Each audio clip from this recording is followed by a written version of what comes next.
Et de retour pour une nouvelle vidéo. Cette fois, je vais vous parler de la CAN. La CAN. Faut savoir, les potos, qu'au Mexique, je pense que quand tu demandes à quelqu'un dans la rue, tu lui demandes, hey, tu vas regarder, tu vas voir la CAN, toi? Tu vas voir un match de la CAN? Il en a strictement rien à faire. C'est pas qu'il en a strictement rien à faire, c'est que il sait pas ce que c'est la CAN. Il y a vraiment un manque de culture sur la Coupe d'Afrique des Nations. Je sais, c'est malheureux, mais c'est vrai qu'au Mexique, on considère pas. On sait que les sélections africaines, par exemple, réalisent des exploits en Coupe du Monde et tout ça, mais ils regardent pas. Il y a pas une énorme attente autour de la Coupe d'Afrique des Nations au Mexique et en Amérique latine. C'est triste à dire, je sais. Ils connaissent les joueurs, par exemple. Ils connaissent parfaitement Mohamed Salah, Sadio Mané, Idrissa Gueye, Riyad Mahrez. Mais c'est vrai qu'il y a une inculture sur le football africain. Je ne sais pas ça vient d'où. Il y a une méconnaissance. C'est pas une inculture, c'est une méconnaissance sur le football africain malheureusement. Et moi je suis là pour vous éveiller, les amigos. C'est pour ça que de temps en temps j'en parle autour de moi. J'essaie de promouvoir, de faire une promotion, une pub du football africain parce que c'est quand même un football qu'on adore surtout en France. Et j'espère qu'au Mexique, dans quelques années, ou peut-être dans 10 ans, je sais pas, on verra plus le football africain. Au moins, j'aimerais qu'il y ait plus de curiosité sur le football africain. Qu'on puisse regarder des matchs de temps en temps, des Algérie-Maroc, des Cameroun-Côte d'Ivoire. Et c'est vrai qu'au Mexique, il y a cette méconnaissance. Mais j'espère que ça va changer. Les mentalités vont changer, vous verrez. Et qu'est-ce que je pense de la CAN? Et je vais vous parler un petit peu de l'avis du Mexique aussi sur ce qu'a déclaré Samuel Eto'o. Ce qu'a déclaré Samuel Eto'o, on le voit bien, ça a vraiment, ça a démontré un petit peu il a une posture un petit peu, je trouve.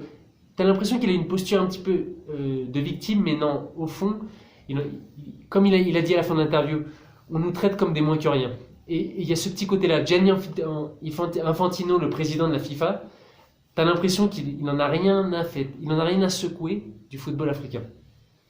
Sa priorité, c'est le football européen, c'est bien sûr les gros cadors du football européen, c'est savoir si Liverpool va pouvoir compter, Klopp, l'entraîneur de Liverpool, va pouvoir compter sur ses joueurs, sur Mané, sur Salah. Si, par exemple, tu as la déclaration de Spalletti, l'entraîneur de Napoli, qui a dit, qui a défini la CAN comme, qu'est-ce qu'il avait dit?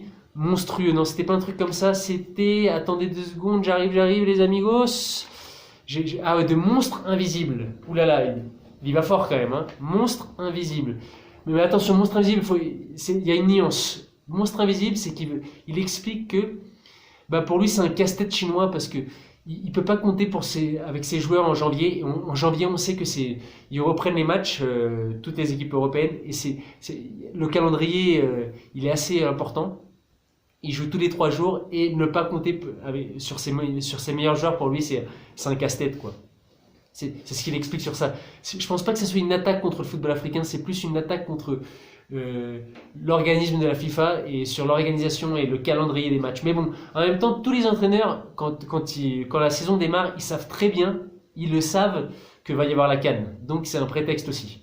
Pourquoi, dès qu'il y a le mois de décembre, ils commencent à chouiner et il réclame un petit peu, il réclame cette CAN à la FIFA jusqu'au mois de décembre. Pourquoi ils n'ont pas réclamé avant novembre, au mois de septembre? C'est ça le problème. Ils le savaient avant, et c'est ça que je trouve ça dommage. Je trouve ça vraiment très dommageable parce que le football africain, on sait qu'ils exportent énormément de joueurs en Europe, dans les meilleures équipes européennes, notamment Liverpool, Naples, le PSG avec Idrissa Gueye, Manchester City avec Riyad Mahrez.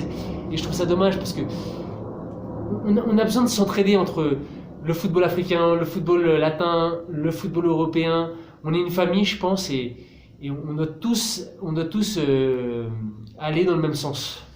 Je pense, on doit tous aller dans le même sens, que ce soit le football africain, le football européen et le football d'Amérique latine.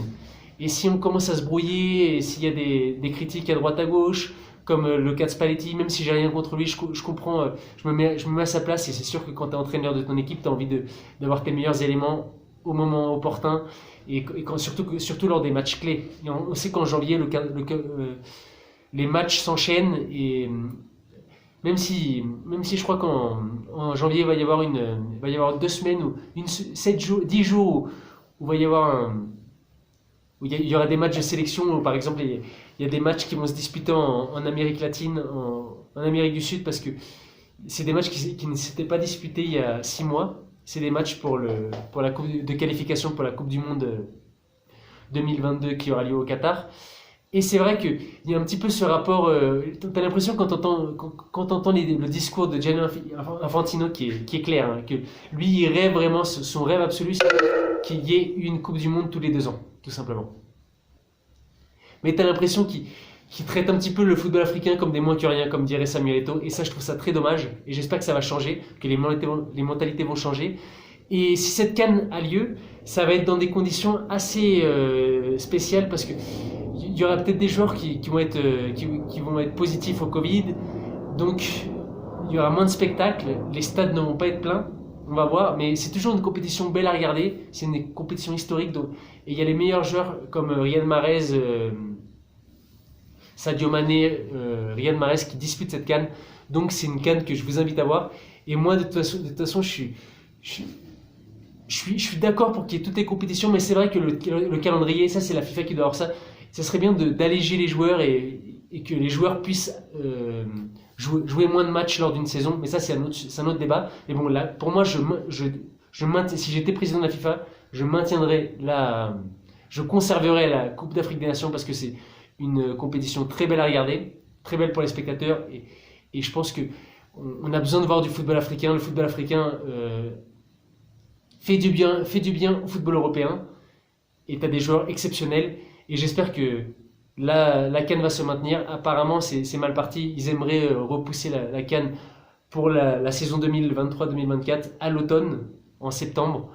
On va voir ce qui va se passer, mais bon, mon avis tranché, c'est que je trouve ça malheureux qu'on traite, comme dirait Samuel Eto'o lors de son interview choc, qu'on traite les Africains comme des moins que rien, et le football africain a tant donné à l'Europe, et je pense que c'est une compétition très belle à regarder, très loyale, et ça devrait être maintenu. Voilà, c'est tout pour aujourd'hui, j'espère que vous allez bien, vive le football, on se retrouve très bientôt pour une nouvelle vidéo. Ciao les potos!